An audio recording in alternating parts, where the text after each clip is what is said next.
So the second learning target we are going to discuss are the physical chemical properties of matter, so we can describe the differences between them. So physical properties can be identified, measured, or observed without changing the composition. We're talking about what a substance is made of. We're describing it. So you're talking about shape, color, size, state of matter, density, your boiling point, melting point. Any way that can be, you can talk about the object without changing it in any way. That is a physical property. Now, a chemical property is what is observed during a chemical change or reaction when it is changed chemically. The identity of the substance changes, such as reactivity, combustibility or flammability, and rusting. One second, please. I realize that you can't see that. There we go. Perfect. Okay. So, this is where you actually change the object. So, for example, sodium, when touches water, catches on fire. That is an example of a chemical property. That is its flammability and its reactivity.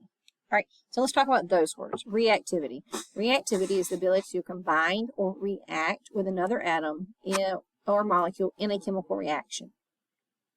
And a chemical reaction is the process by which new substances are formed during a chemical change. So you take the objects that you have, they somehow react with one another and create what we call a chemical reaction. And then combustibility and flammability are very much used interchangeably, and it's just the ability of a substance to burn, catch on fire. All right, so go through these and see if they're physical or chemical. Okay, so now that we've talked about physical chemical properties, we're going to talk about physical and chemical changes. The only difference between a property and a change is some sort of change is occurring. Properties are describing the object, and then with changes, you are changing the object, and it's either going to be a physical change or a chemical change. So, a physical change occurs when the physical characteristics or conditions change.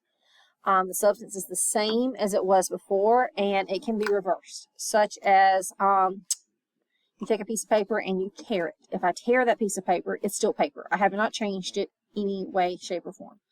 If I melt ice, I'm changing its state of matter, and it's still water. It's just going from frozen water or solid water to liquid water. Density, which is something we're going to talk about in the next segment, is how compact something is. Okay? So these are your examples for chemical or physical changes. All right, a chemical change is where a new substance is formed.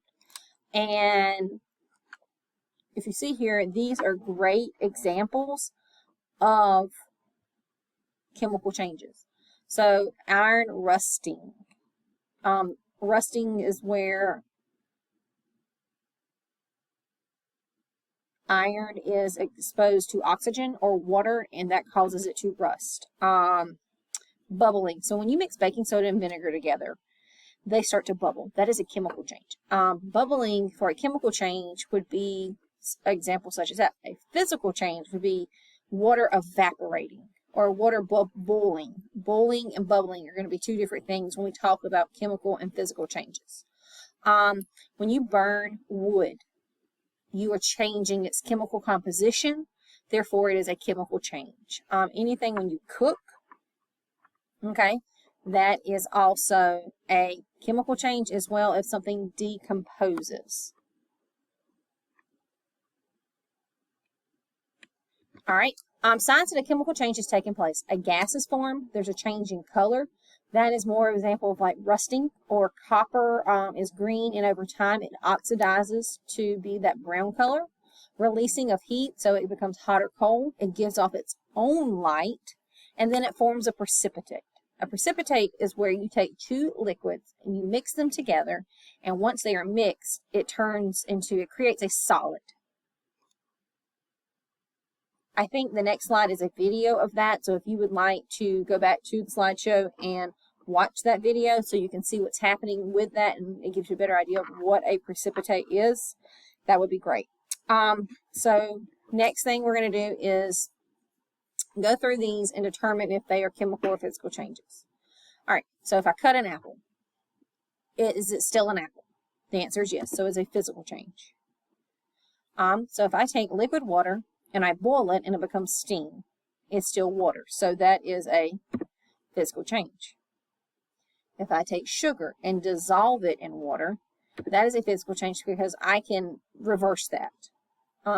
Cooking pancakes would be an example of a chemical change because you're changing its composition once you cook it.